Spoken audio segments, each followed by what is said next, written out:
ये उस समय की बात है जब महाभारत युद्ध समाप्त हो चुका था। युद्ध भूमि में चारों तरफ योद्धाओं के फटे वस्त्र, मुकुट, टूटे शस्त्र, टूटे रथों के चक्के आदि बिखरे हुए थे और वायुमंडल में पसरी हुई थी घोर उदासी। गिद्ध, कुत्ते, सियारों के डरावनी आवाज़ों के बीच निर्जन हो चुकी उस भूमि में द्वापर के सबसे महान योद्धा भीष्म पितामह शस्य पे पड़े सूर्य के उत्तरायण होने की प्रतीक्षा कर रहे थे। तभी उनके कानों में एक परिचित ध्वनि शहद घेलती हुई पहुंची। प्रणाम पिताजी। भीष्म के सूख चुके होठों पर एक मरी हुई मुस्कुराहट तैर उठी और बोले, आओ देवी के नंद कृष्ण, स्वागत है तुम्हारा। मैं बहुत देर से तुम्हारा ही स्मरण कर रहा था। कृष्ण बोले, क्या कहूँ पितामह, अब तो यह भी नहीं पूछ सकता कि कैसे हैं आप। भीष्म पितामह चुप रहे। कुछ क्षण बाद बोले, कुछ पूछूं केशव, बड़े अच्छे समय से आए हो। संभव शरीर छोड़ने के पूर्व मेरे अनेक भ्रम समाप्त हो जाएंगे। कृष्ण बोले, कहिए ना पितामह। भीष्म पितामह ने कहा, एक बात बताओ कृष्ण, तुम तो ईश्वर हो ना। कृष्ण ने बीच में ही टोका और कहा, नहीं पितामह, मैं तो आपका पुत्र हूँ, ईश्वर नहीं। भीष्म इस घोर पीड़ा में भी ठहर के लगाकर हंस पड़े। कृष्ण, मैं कभी जीवन का स्वयं कभी आकलन नहीं कर पाया, संभवत नहीं जानता कि अच्छा रहा या बुरा, पर अब तो इस धरा से जा रहा हूँ। कन्हैया, अब तो ठगना छोड़ दो। कृष्ण भीष्म पितामह के थोड़े करीब आए और उनका हाथ पकड़कर बोले, कहिए पितामह, क्या पूछना चाहते हैं आप। भीष्म पितामह बोले, एक बात बताओ कन्हैया, इस युद्ध में जो भी हुआ ठीक था क्या। कृष्ण ने कहा, किसकी ओर पितामह, पांडवों की ओर या कौरवों की ओर से। भीष्म पितामह ने कहा, कौरवों के कार्यों पर चर्चा का तो अर्थ ही नहीं कन्हैया। पर क्या पांडवों की ओर से जो हुआ वो सही था। आचार्य द्रोण का वध, दुर्योधन की जांघों के नीचे प्रहार, दुशासन की छाती का चीरा जाना, जयदत्त के साथ हुआ छल, निहत कर्ण का वध, सब ठीक था क्या। कृष्ण ने कहा, इसका उत्तर मैं कैसे दे सकता हूँ पितामह। इसका उत्तर तो उन्हें देना चाहिए जिन्होंने ये किया।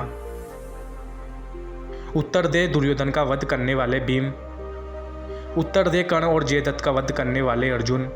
मैं तो इस युद्ध में कहीं था ही नहीं पितामह। भीष्म पितामह ने कहा, अभी भी छलना नहीं छोड़ोगे कृष्ण। विश्व भले ही कहता रहे कि महाभारत को अर्जुन और भीम ने जीता है, पर मैं जानता हूं कन्हैया, ये तुम्हारी केवल और तुम्हारी विजय है। मैं तो उत्तर तुम्ही से पूछूंगा कृष्ण। भीष्म पितामह के इतना कहते ही कृष्ण थोड़ा गंभीर स्वर में बोले, तो सुनिए पितामह, कुछ बुरा नहीं हुआ, कुछ अनेकता नहीं हुआ, वही हुआ जो होना चाहिए था। ये तुम कह रहे हो केशव, मर्यादा पुरुषोत्तम का राम अवतार कृष्ण कह रहा है। ये छल तो किसी युग में हमारे सनातन संस्कारों का अंग नहीं रहा। फिर यह उचित कैसे हुआ कृष्ण। कृष्ण ने कहा, इतिहास से शिक्षा ली जाती है पितामह, पर यह निर्णय वर्तमान की परिस्थितियों के आधार पर लेना पड़ता है। हर युग अपने तर्कों और अपनी आवश्यकताओं के आधार पर अपना नायक चुनता है। राम त्रेता युग के नायक थे, मेरे भाग्य में द्रौपदा आया। हम दोनों का निर्णय एक सा नहीं हो सकता पितामह। भीष्म पितामह ने कहा, मैं कुछ नहीं समझ पाया कृष्ण। कृष्ण ने फिर कहा, राम और कृष्ण की परिस्थितियों में बहुत अंतर है। राम के युग में खलनायक भी रावण के जैसा शिव भक्त होता था। तब रावण जैसा नरकतम शक्ति के परिवार में भी भीषण जैसे संत हुआ करते थे। बाली जैसे खलनायक के परिवार में भीतरा जैसी विदुषी स्त्रियां और आंगंत जैसे सज्जन पुत्र हुआ करते थे। उस युग में खलनायक की भी धर्म का ज्ञान रखता था, इसलिए राम ने उनके साथ कहीं छल नहीं किया। किंतु मेरे युग के भाग में कंस, जरासंध, दुर्योधन, दुशासन, शकुनी, जयद्रथ जैसे घोर पापी आए हैं। उनकी समाप्ति के लिए हर छल उचित है पितामह। पाप का अंत आवश्यक है पितामह, वह चाहे जिसी विधि में हो। भीष्म पितामह ने पुनः प्रश्न किया, तो क्या तुम्हारे इन निर्णयों से गलत परंपराएं नहीं उत्पन्न होगी केशव। क्या भविष्य तुम्हारे एक छलों का अनुसरण नहीं करेगा, और यदि करेगा तो क्या यह उचित होगा। कृष्ण ने कहा, भविष्य तो इससे कहीं अधिक नकारात्मक आ रहा है पितामह। कलयुग में तो इतने से भी काम नहीं चलेगा। वह मनुष्य को कृष्ण से भी अधिक कठोर होना होगा, नहीं तो धर्म समाप्त हो जाएगा। जब क्रूर और अनैतिक शक्तियां सत्य और धर्म का समूलन नाश करने के लिए आक्रमण कर रही हो तो नैतिकता आदरहीन हो जाती है पितामह, तब महत्वपूर्ण होती है। विजय केवल विजय, भविष्य को यही सीखना ही होगा पितामह। भीष्म पितामह ने पूछा, क्या धर्म का भी नाश हो सकता है केशव? और यदि धर्म का नाश होना ही है तो क्या मनुष्य इसे रोक सकता है? सब कुछ ईश्वर के भरोसे छोड़कर बैठना मूर्खता होती है पितामह। ईश्वर स्वयं कुछ नहीं करता, केवल मार्गदर्शन करता है। सब मनुष्य को ही स्वयं करना पड़ता है। आप मुझे भी ईश्वर कहते हैं ना? बताइए ना पितामह, मैंने स्वयं इस युद्ध में किया क्या?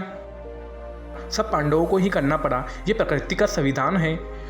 युद्ध के प्रथम दिन यही तो मैंने अर्जुन से कहा। यही परम सत्य। कृष्ण की बातों को सुनकर भीष्म पितामह ने संतुष्ट लग रहे थे।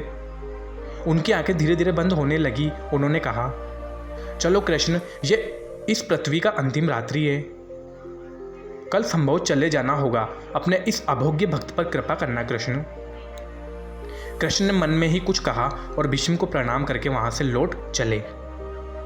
पर युद्ध भूमि के उस डरावने अंधकार में भविष्य को जीवन का सबसे बड़ा सूत्र मिल चुका था। जब अनैतिक और क्रूर शक्तियां सत्य और धर्म का विनाश करने के लिए आक्रमण कर रही हो तो नैतिकता का पाठ आत्मघाती होता है। ईश्वर कुछ भी नहीं करते, ईश्वर सिर्फ राह दिखाते हैं। सब कुछ हमें ही करना पड़ता है। हाथ पर हाथ रख के बैठे रहना मूर्खता होती है।